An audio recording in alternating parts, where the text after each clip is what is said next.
Everybody, I'm here in my kitchen today and we have a mango tree, and in the past we have just eaten them, or we would throw them in Ziploc bags and put them in the freezer. But with the way things are these days, we are trying to be a little bit more prepared long term, and the freezer is good, but if you lose electricity you lose all that food, including those frozen mangoes. So we have invested in other means to long-term store our food.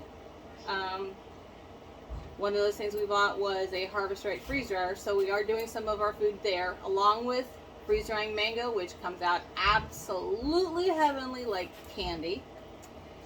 The other thing is we are canning, so I've done a batch of mango chutney last Sunday, and today I'm going to do a batch of mango jelly I've never done before. I pulled the recipe up off the internet, and it's a recipe recommended, the measurements and ingredients from Sure-Jell. I think it might be backwards, but it's the Sure-Jell recipe that I'm going to use, and theirs is set up where it's 4 cups of mango. So I'm going to double that recipe because I have so many mangoes. So I'm going to bring you along on a trip for this little journey while I make some mango jelly. I've already got 4 cups in my pan here, and since it's a double, we're going to dump in 8 cups. So here's the other 4.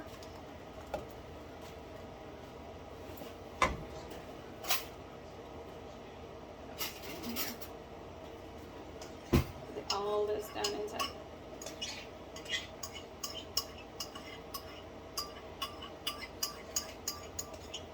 And I'm really not, I'm new at making videos and posting these on YouTube, so I'm not real good at camera angles or how this comes out.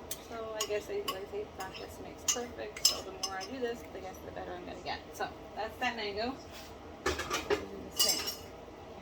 Okay, then we're supposed to turn this on to a medium heat, bring it to a boil, a steady boil. And in the mango juice, I've also added, it calls for 2 tablespoons of lemon or lime juice. I've already added that to the pot, and since I'm doubling it, will be double the recipe on everything.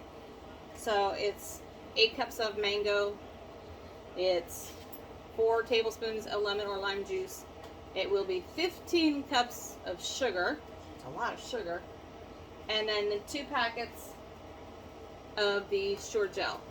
So for now, we're going to let this start cooking and boil, and I'll be back with you when it's to a boil. See you back in a few. Alright, so we're back. It did come to a boil. It doesn't need to stay for a boil very long. And once it gets there, you're going to stirring it occasionally. You don't want it to stick to the bottom of the pan. Never want it to stick. And it will tend to splatter, kind of like spaghetti sauce when it gets too hot. So you really want to keep an eye on it. And put a lid over it if you're not going to stand next to it constantly.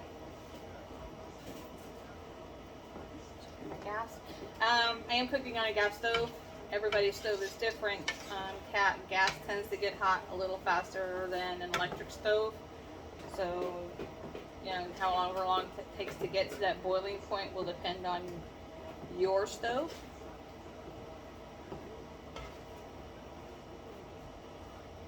And I did take my mango and use one of those little emulsifier things that you stick down in and grind it up so it's more pureed instead of so many big chunks, because I'm making preserves or a jelly, so I don't want great big chunks of mango in here. Little pieces is good, but you don't want the big chunks. So I did use an emulsifier to put down inside the bowl to kind of puree it a little bit more.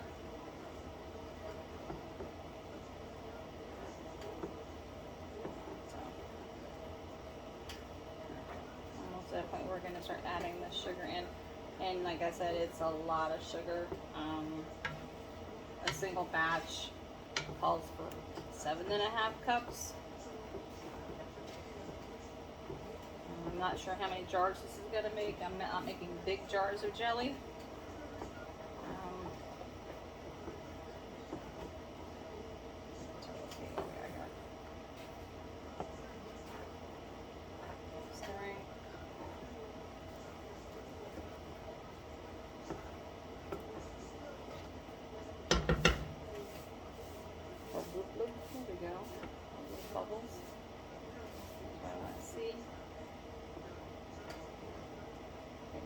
bubbles.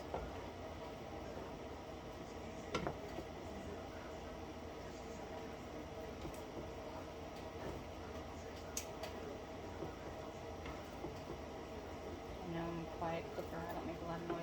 I need to talk more, right? But I'm new at this. I got to give me a break. Practice, practice, practice. Someone I know on YouTube told me I make good videos, but he's a professional. And he's a friend of mine that lives in Australia. He's kind of having a rough time of it right now. But Andrew, I know you're going to watch this, so I wish I could send you some of this stuff. But you know, those people at Agriculture and Customs, they just go through everything. And they'd probably keep it and eat it. You'd never get any of it. Alright, so we got a bubble going on. So we're going to start adding, this is the first 7.5 cups of sugar. So you stir as you add it in. Oh goodness, a lot of sugar. And you're going to want to put this all in here. Once it's in, you want to bring it back to a boil and let it start boiling, and also bring it to where you start getting like a foam on top. The recipe tells you to add a half a teaspoon. Where's my notes? Hold on. Oops, I lost my notes. It's they tell you to add a half a teaspoon of butter to the recipe. Now the butter is intended, and I'm again kind of new at this, so the butter is intended to help stop it from getting a foam on top. Now when I was a kid and my stepmother used to make jelly for me, I liked the foam. That was the best part, because you could skim that foam off and eat it on top of a Ritz cracker, and boy was that good. My favorite when we were kids and my stepmom would make jelly was elderberry. And even now in the stores, it's not a real popular flavor, but elderberry jam or elderberry preserves, if you could ever get your hands on some elderberry, it is so incredibly delicious. They even make an elderberry syrup, and you've probably seen that if you've been to like Denny's or IHOP or Waffle House or someplace like that. They probably have it on the table with all the different flavors that you can request or ask for. So now I'm actually adding the other 7.5 cups, the rest of the 15 cups of sugar.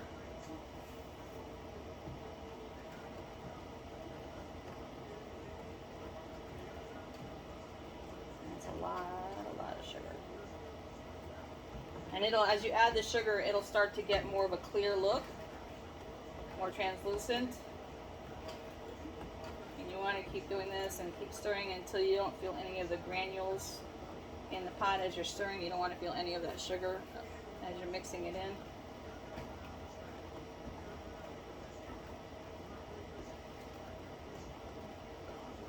And I know you guys can't see real well. I'm going to have to invest in a decent tripod or something, because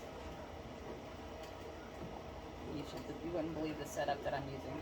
It's kind of funny. It's my husband's little tiny GoPro stand with my selfie stick screwed into it. The selfie stick is holding the camera, and it's braced up against the microwave above my stove so that I get the right angle, so that you guys can see what we're doing. Because I can't hold the camera and stir at the same time. This is the last of the sugar. There we go. That's all 15 cups of sugar. And we're going to continue to stir so it's all in here. And after you get it all in here, and you can tell that it's getting tired, it's getting translucent. You don't feel any of the sugar in the bottom of the pan, the granules when you're stirring. You can't feel it anymore. You want to let it cook like this for at least another, you got to bring it back to a boil first. Once all the sugar's in there, bring it back to a boil, and Then you want to add the Sure Gel and then let it sit, and that will thicken up. Once it gets thick enough, then you're going to put it in the mason jars. So I'm going to keep going with this and stirring and bring it back to a boil, and I'll get back with you in a few minutes. Alright, so I'm back with you now. While I had you on pause, I went ahead and got my jars ready. It is foaming on top, if I can see. It's getting like a foamy film on top. Sorry, camera's not that well. Let's see if I can zoom in and move the camera a little bit and then put it right back where it was. Okay, I move this, and you can see in there, it is getting like a bubbly foam up on top, which is what you're looking for. You wanted to do that. Let's go back up there where you were before, so you can still see me. There we go. My jars are already set up here. I'm not making big jars. These are the like a, I don't know, I guess they call it a quilted pattern on the jars. And this is where you want to continuously stir. Let me turn it down just a little bit. So I have a controlled boil here. And constantly stir. And you want that foam. That's what that's going to do. The butter helps make it so it's not so much. Okay. So right now we're going to reduce that heat a little bit so I can pour in my 2 packages of pectin.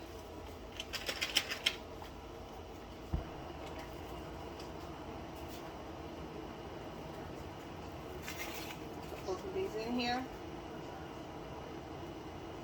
I'm not very good as left-handed here. Stir and sprinkle at the same time.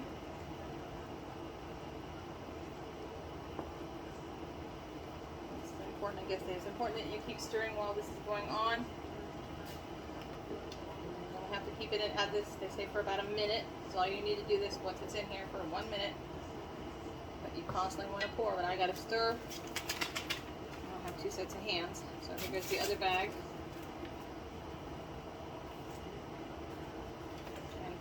Stir.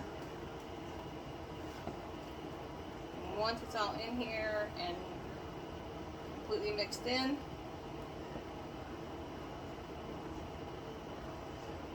says you can let it boil for a minute. You don't have any lumps of pectin floating around in here. Almost looks like a syrup at this point, guys, and oh my goodness, does it smell good. Really, really, really good. Okay, I don't see any lumps of pectin in here. I still have some chunks of mango, but that's okay. But I don't see any of the pectin. I think we've got it all under control here.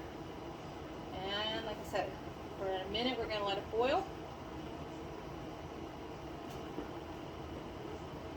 Stirring.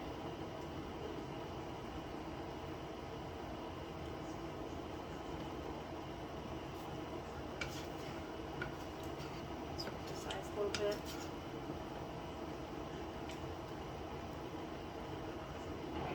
Turn it down. There we go. The heat is turned off. Tap off that spoon a little bit. My goodness, it sure does smell good. This is my first time doing this. I've never made mango jelly. I'm just trying to think of ways that I can save my fruit off my trees without having to freeze everything. Like I said, if you happen to lose electricity here in Florida, we are in hurricane season. So if we lose our freezer, we have backup power, but it's one more thing that I have to constantly keep on to keep everything frozen, my meats and everything. So the less I have in my freezer during hurricane season, the better off I am when it comes to conserving my energy or power in a power outage. Okay, so now we're going to let this sit for a little bit, and you can, it's still bubbling. Oh, but my goodness, it smells so good. And it is going to look like jelly when it goes in a jar like it's supposed to. So, again, we're going to pause you for just a minute, and I'll be right back. Alright, so now we're at a point where we are going to start ladling this into the jars. I don't know about y'all, but I know that sometimes mason jars these days are hard to get your hands on because everybody is getting into this. But don't forget your local hardware stores. A lot of local hardware stores are carrying things like mason jars and canning, pressure cookers, all that kind of stuff. Right now, I'm just using a wet paper towel that's got distilled white vinegar on it, and I'm cleaning just the rims. And I'll do the same thing with my lids before I put my lids on. Yeah, don't forget your local hardware stores. Me, I'm lucky enough to have an Ace hardware store close by, and I know I've said in the past I work for Walmart, but Walmart doesn't have everything, especially like what I'm looking for mason jars. They don't always have the size that I want, and I don't trust ordering them and having them shipped and then have them show up broken where I have to turn around and send them back. So I would rather go shop for mine than to try to order them. So when my store does not have what I need, I go hit up my local Ace Hardware store. I did that the other day. I posted a video that I had done a shopping spree at my local Ace Hardware, and yeah, that's where I picked up because I needed the bigger jars because I do a lot of canning of soups and things and chili, and I needed those bigger jars, so I ended up having to go to Ace Hardware. So we're going to start ladling the jelly mixture into the jars. If you have something like a silicone glove to hold your jars with, that would be fantastic because this really hot. Right now I'm just using a dish towel, and you want to ladle all the way up to about below your ring line or your thread line. You don't want to go past that thread line because you need to leave that air pocket enough for pressuring, because these are going into a water bath when I'm done. When I was a kid, my stepmom didn't water bath them. She would seal them with paraffin wax, and I do have some of that. Probably here in a video, maybe I'll buy some berries from the store or a neighborhood market, and see if we can do a few with the paraffin wax. I haven't done that since I was a kid. The thing with that is they tell you not to leave it for more than, I guess, like 4 to 6 months. That's what the internet and the health department and health instructions, you know how they are. They tell you these, well, you can't do it past this because you may have salmonella. And the nice thing about the paraffin wax is if you don't have a pressure cooker or a way to do the hot water bath, then you can seal them. The jars will seal. They will be sealed with that paraffin wax so that bacteria and germs can't get in. And then you just put your lids on and your rings, and you're good to go. And you don't have to worry about water bathing them. That paraffin wax seals out all of the bacteria and germs, and they're good to go. You just have to store them in a cool, dry place. I need to rotate some jars because they're kind of hot. I did it backwards. And to reach them after I fill them. So I'm going to move it to the back. And this one back. Push it back. That works. Alright, next. So the paraffin wax is something I would like to try, but it's a short-term shelf life compared to what I'm doing here. When you water bath seal them, they have a longer shelf life, provided you store them in the proper conditions. You can't store them in a hot room. Ours are stored on, I do my canning and I store them on a wire rack in another room, and that's all we do is store them on that rack.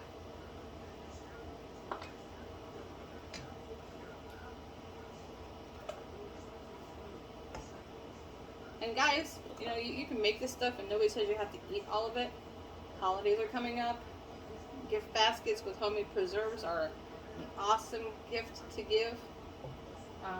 If you're good at doing this kind of thing, or even if you're new at it, go ahead and make it, test it, and then pass it out to your family. But yeah, test it first and pass it out to your family. Me, a nice gift would be a jar with a couple different types of jelly, and you can buy the crackers. Oops, funnel. You can buy the crackers. You could even include a loaf of homemade, a fresh loaf of homemade bread in your gift basket. And it's a nice gift to pass out to somebody. Maybe a favorite coworker that you're not sure what to get, and you don't want to give them the same thing all the time. And this is something different. It's unique. I mean, nobody else is going to give them this, so it's kind of a unique thing to give out as a gift. But it's not only that, but it's a good way to use your fruit on the trees you have in your own yard instead of losing it to the animals or having to pick it up and throw it away. It's you know, it's not going to waste. And that was my thing. I didn't want to lose my fruit, and if I can't preserve it other than freezing it, it's gonna go to waste, and I didn't want to do that. So that's why we chose to do it this way. I need some more jars. Guys, this smells amazing. And the mango chutney recipe, you can also, if you want to make mango chutney, you can find that online also. And there's all different recipes. Depends on how you want to make it, how spicy you want it. I didn't make mine real spicy. It's got just a little bit of zip. So, let's fill it up. And once I'm done filling them, I do a turn around and wipe the lids again and the rims with the vinegar and water, or the vinegar on a paper towel. Kimberly, messing up here.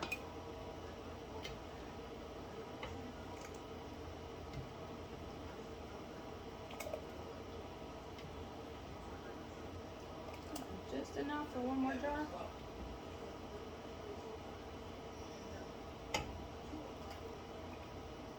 And you know, I've never done this before, so I'm definitely gonna keep one for the fridge. They're not all going long term. One of these is gonna go in the refrigerator for sampling because I want to know what it tastes like. I mean, it smells amazing, but I want to know how good it tastes. We're going to keep one for the fridge. I have a feeling my husband with the sweet tooth, this will not make it to tomorrow morning without being tasted. Alright.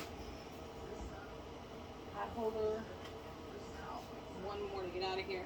I got just enough for one more jar. So I'm going to tip the pan.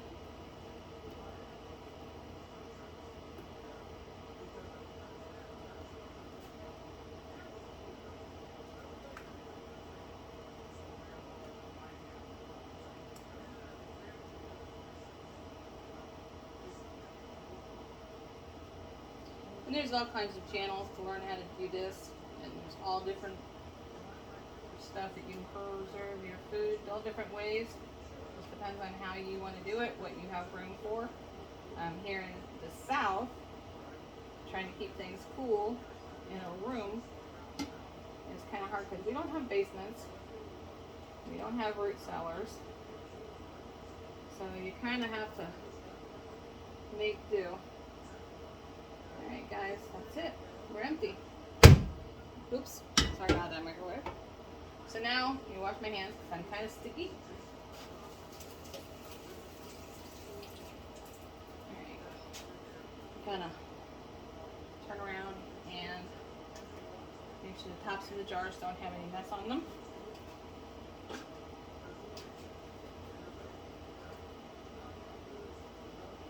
And it's just a damp, it's a paper towel with some vinegar. That's all it is. Just turn them. Any little drips that may have gotten on the side. And I'll do the same thing with the lids before I put the lids on top. I'll give the lids a wipe with some vinegar. Not only does it clean up any mess, but it also, vinegar is a perfect disinfectant, so. And it's an organic disinfectant. There on the side. I'm gonna get that off in there.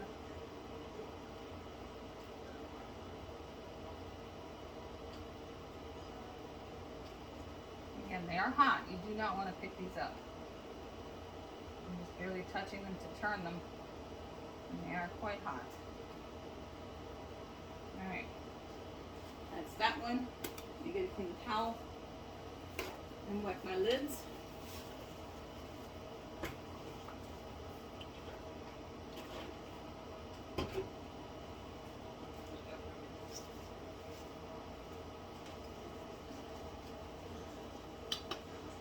So I'm going to go ahead and finish this, and I'll be back with you in a minute. Okay, so now we're back. I have scraped that big pan that we were cooking all of the jelly in. Put the scrapings into a small cup because I know my husband's going to want to get into that. I've filled up my pressure cooker. That I'm not pressure cooking them. I'm just using it to give them a with the water bath.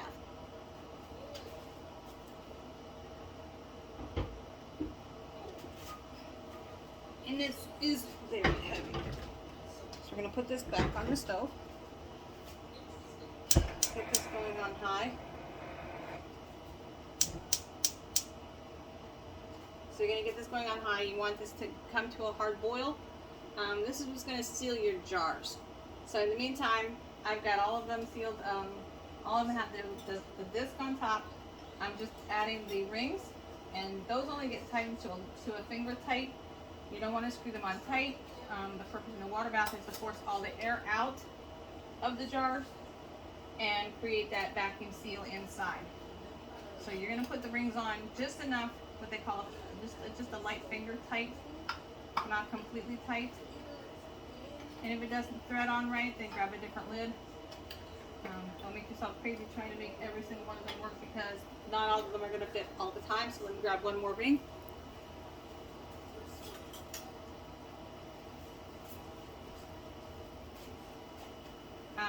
I do reuse my lids, the discs. You don't want to go back on there either. Okay, and this one again is not one that wants to thread real easy, so I'm not going to use that. Another different one.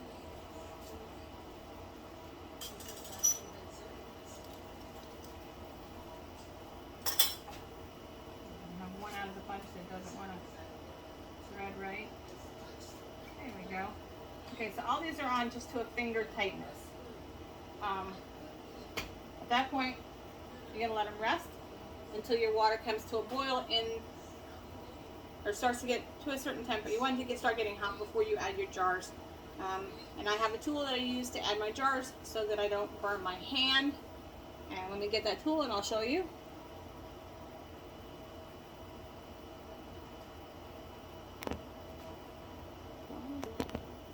So sometime years ago, somebody invented this nice little tool. Perfect for grabbing these hot jars, because you don't want to burn your fingers picking up hot jars. So let me start loading these in here. Again, you don't want the lids tight. You just want them just finger gripping. You don't want it to screw on tight. And you need at least 1 inch to 2 inches of water above your jars. You want them to stand up. You can stick them right next to each other. It doesn't hurt them. I picked this particular pressure cooker that I have here that I'm using today. Actually picked it up at Ace Hardware. It's not something that they normally carry, but apparently someone had ordered it, and then it wasn't what they wanted, and they were going to just ship it back or find a way to put it into the inventory. And I said, you know what? I will take it. Don't bother, I'll take it right now. So because it had already been opened by the customer, they knocked some of the price off for me. So I didn't end up having to pay full price for it. But they're still, you're getting into this long term.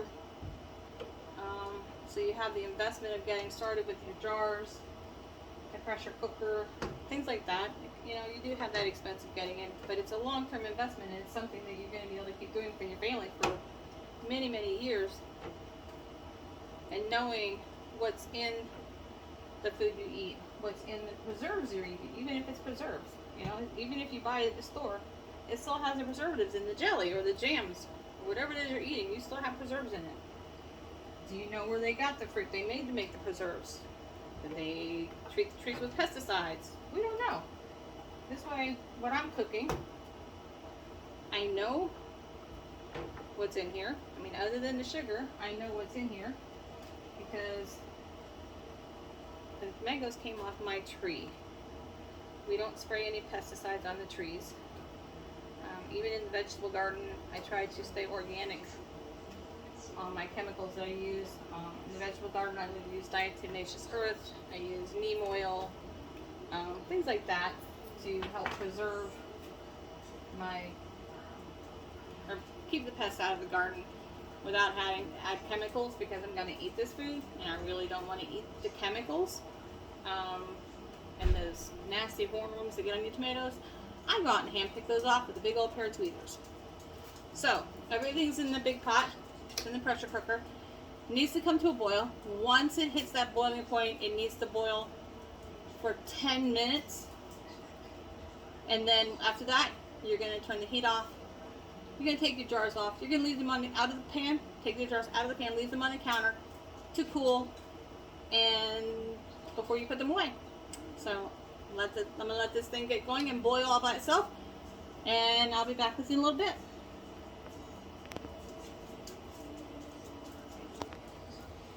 Okay, so right now we are still in the hot water bath. At this point, the water it's bubbling, but it has not started to boil yet. And as that water gets hot, you will start to see air bubbles being forced out of the jars. This is supposed to happen. This is how you create a seal on the jar. That the heating of the fruit inside, or whatever's inside the jar, the heating of that forces the heat and the steam and the air out of the jar, which is going to cause the bubbles that you're going to see coming out of the jar. But it still needs to go to the hard boil to make sure that you get that good seal. So we're still not quite there yet. Be back in a little bit. Okay, everybody, so we're back. Sorry for that. That is the smoke alarm in the house. We have a carbon monoxide smoke detector combination, and it doesn't like it when I cook long term on top of my stove. I have a propane stove or gas stove, and when you cook long term, sometimes it goes off. So sorry for the noise in the background. We have turned on the exhaust fans in the house to help pull out the smell. It just started doing that, but these guys are ready. They have popped, and I'm taking them out of the hot water bath one at a time with this nice little tool. We're going to take these all out, and they're going to sit on the countertop until they have cooled off, and then we'll be able to put them away. So you want to let them boil until they pop, so that seal gets in there nice, so the lids pop in, become concave, but then you know they're sealed. Once they cooled off a little bit, then you can go ahead and tighten the ring. Two more left in here.